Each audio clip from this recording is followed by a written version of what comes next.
Hello! Here I've got something to show off that I've been really excited to make. You may recognise this as a 40k Stormraven, but I and quite a few others don't like the way that the normal Stormraven looks. It's too stubby. So I decided that I wanted to make an extension of it, and that's what I've done. So I just wanted to show this off because I've seen a few other people online do things like this, and it ends up making it look more like a Storm Eagle from 30k. And I wanted this to still be a Stormraven rather than, I could have just gone and bought a Storm Eagle kit, but I didn't really want to pay the Forge World prices, and I thought this was still quite a cool alternative to just have a better looking Stormraven. So the main thing that stands out is this white extra part that I've added on. This is from a website called modelsandminis.com. For what it is, it's actually a very reasonable price. Again, I'm not sponsored by them or anything, but I bought it and I'm very happy with it.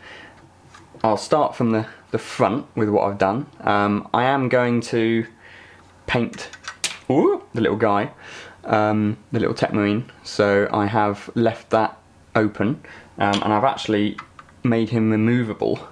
So I've just glued him together onto the little control panel that he's got, and so that means I can just pop him in there and seat him in and paint him separately, and then the whole canopy goes on the front. I've left this bit unglued. I'm going to have to glue that soon, but I've also magnetised all the weapons. So there's some magnets in there, and then some magnets in there, and that means I've got a pile of little weapons here.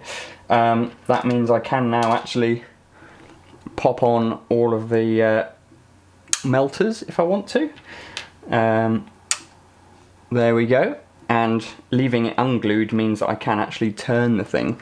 So yeah, I know a lot of people think it's maybe a bit over the top to magnetise all these little weapons. You could just play it and have it counts as, but I really like it because I always want my weapons to, you know, if I've got like an anti-tank Stormraven, I want to show that it's got lots of anti-tank weapons, or if an anti-infantry, I want it to have lots of like bolters and things on it, just so I remember what role I'm giving it that game. We've also got the bolters all on the side. I have glued this because it just looks awesome, and I don't think I'd ever play it without having the bolters on. We work to the top. One of the problems that I ran into while making this is that I hate the turret. I really hate the turret that goes on top. I think it looks really...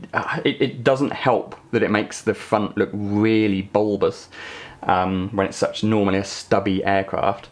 So I took that off, but that left me with a gap up on the top.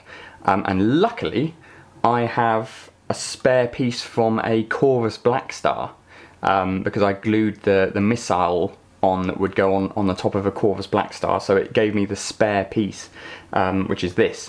So this fits pretty perfectly. I had to do a little bit of green stuffing just in there just to fix a hole, but other than that it looks really natural, so I'm really impressed with that. I have seen someone else do something like this, and they actually used a Demios pattern Rhino door, which they put on, so that fits as well. So if you were ever thinking of doing something like this and you didn't have a Corvus Black Star, just know that a Demios pattern Rhino door fits on there as well.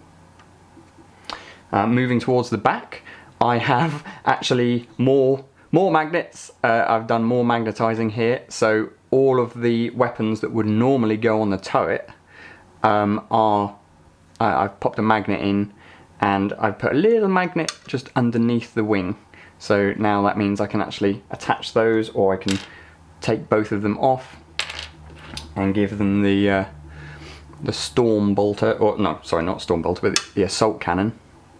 There we go. So I think that's really cool. I'm really happy with how that's gone. So it's simply just, if I turn it over, I think they're 5x1, no sorry, Alright, so I just went to double check. They're actually 3x1 magnets. That's what I've put on both, all of the weapons that go under the wings and in the actual wings themselves. Just in case you wanted to try and copy this design. So yeah, then moving on to the main event, the main bit of the conversion. As I say, this is from modelsandminis.com. It's 4 pieces, so you'll have to, and it's resin. So it's been cast, not 3D printed, but actually cast. It goes together very well.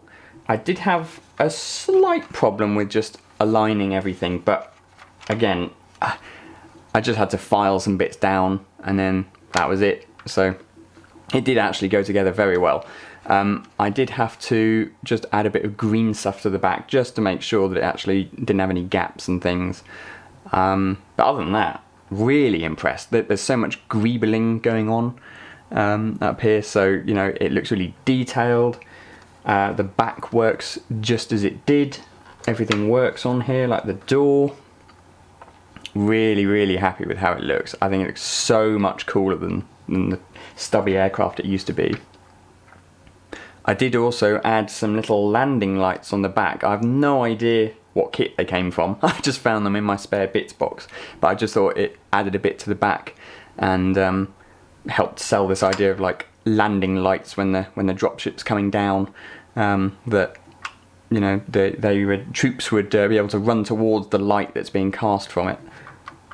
I will say the one problem I came across is that these engines did not want to fit.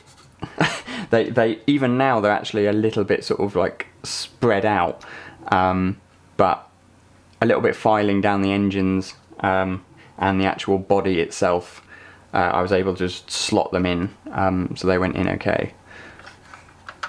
So yeah, that's my Stormraven conversion.